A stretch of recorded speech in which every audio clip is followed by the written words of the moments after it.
Good day mga bossing sa lahat na mag-share neto at magiging lucky sharer neto. May chance ka manalo ng 10,000 pesos. At syempre, sasabihin ko sa inyo kung anong detalye neto. Itong Ford Everest natin na titanium, top of the line, 2020 model to mga bossing. 30k mileage lang to, galing first owner. So, pag galing baha, galing bangga, syempre pwede nyo ibalik kay local garage. At isa pa, pag peke yung papel neto, talong kasa, pwede nyo rin pong ibalik kay local garage. So, bago ang lahat, syempre, itutur ko kayo, ipapakita ko sa inyo yung engine bay, yung interior, ceiling, lahat, pati loob. So, papakita ko rin sa inyo kung gaano ka-high-tech tong Ford Everest titanium top of the line. So, tara, sama mo ko. Ito yung loob ng Everest natin, mga boss.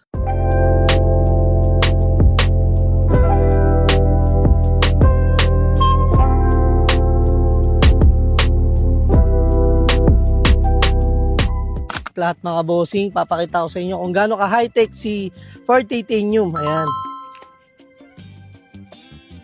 So, dipindot na lahat to mga boss. Wala ka nang iisipin. Then, syempre, papakita ko sa inyo yung trunk neto.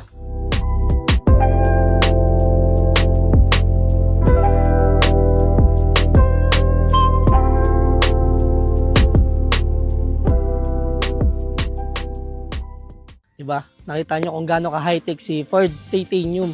Then, syempre, papakita ko sa inyo yung engine bay net.